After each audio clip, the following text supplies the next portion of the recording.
And welcome back to Nightmare on Elm Street, where it's been way too long, but now we're in now we're in Freddy's house. And you can tell this game is gonna get a lot tougher, and I should probably get this out of the way now. One of the reasons I didn't upload for such a long time was because, well, school is hard and finals suck. I mean, it's just as simple as that. You mean you get to crunch time and you have to do well, and, you know, this isn't exactly number one on my list of priorities, so I mean, that's kind of the way that goes. Really, one of the biggest enemies that you have to worry about is, well, besides tricky jumps, you also have to worry about enemies springing up where you need to go. And then, of course, those zombies are always a pain.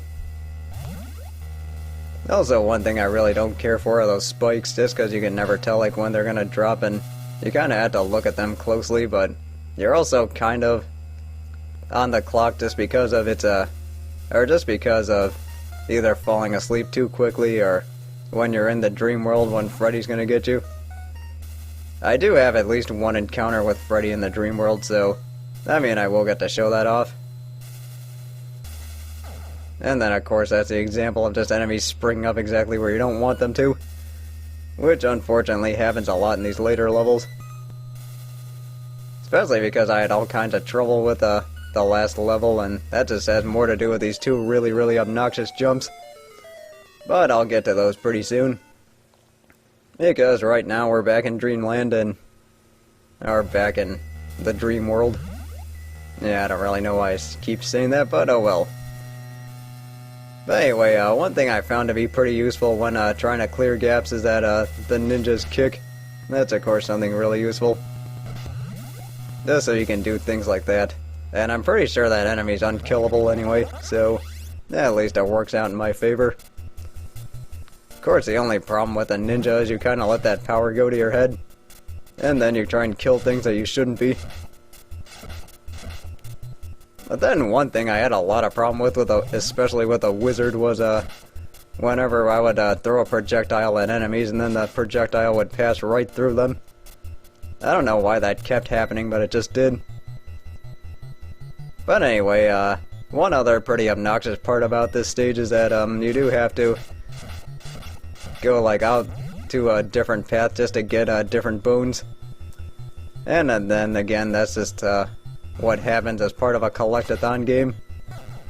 I mean, it's just part of the game when you think about it. Also, really easy to get caught off guard by that stupid flying knife. Yeah, unfortunately, I didn't have much of a chance there, but what are you gonna do?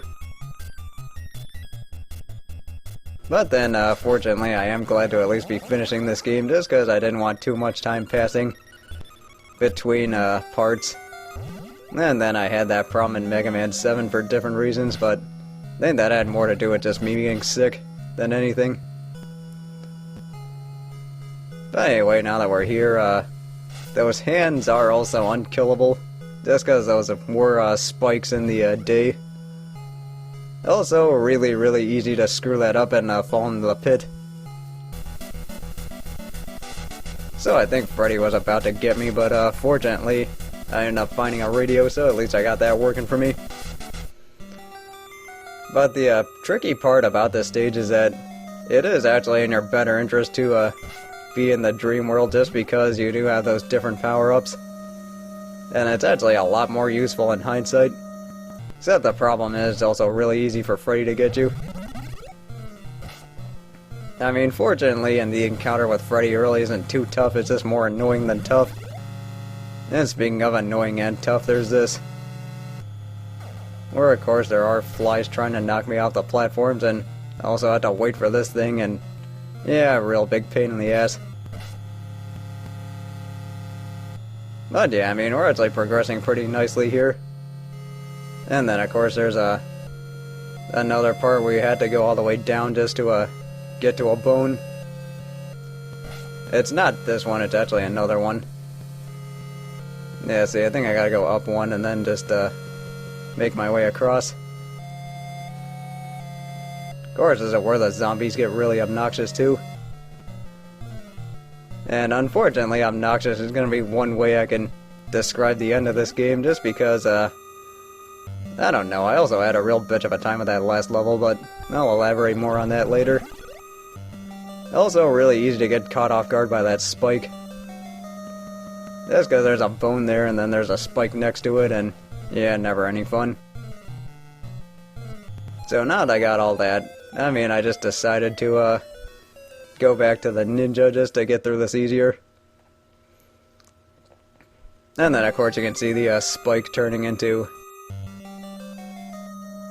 I mean, what was it? The spike turning into that hand.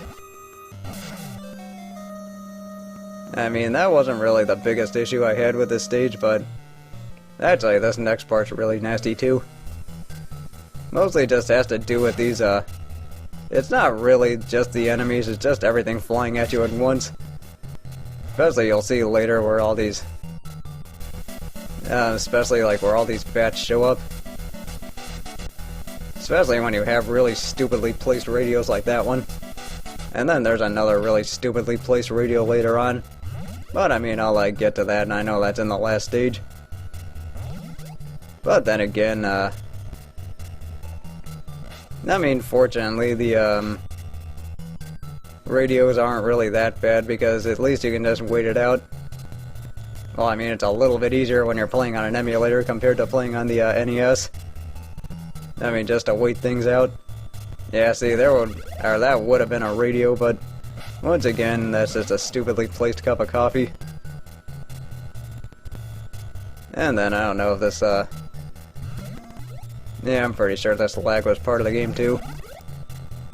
Also, one thing to make note of was I did get a new computer, so I kinda was, trying to transfer everything to this one.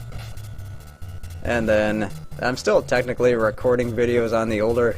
Well, I'm not recording videos per se, but I am, creating them, because, yeah, I didn't really have much of a chance there. But, I'm kinda still... I still have the same, video pad program on my older computer, so just kind of a little bit of a pain to record all the stuff on one side and just, have to remake the videos on an inferior computer, but unfortunately that's just part of the... or just unfortunately what you have to do when you don't feel like spending $80 to get a, or to get video pad on the new computer. But anyway, I'm just waiting it out here, so really the reason for that was there are about like 5 or 6 bats up there and I really don't feel like dealing with, and also one stupidly placed zombie. Yeah, I think this is where I start having problems with projectiles passing through the enemies. Yeah, see, that was my chance right there. Okay, so I think what I'm trying to do here is just take out these bats. Okay, that actually worked out a lot better than I thought it would. But either way, I am doing this post-commentary just because, well, I just want to get this series over with. So either way, we're at the boss, and really the boss isn't that different, it's just that you have to fight 2 things at once. So once again, I'm going with a ninja here. You know, just so I can at least get hits in. But either way, just the tricky part about this is you do have to attend to the heights these guys are jumping at. Well, not really jumping, so to say, but I guess moving.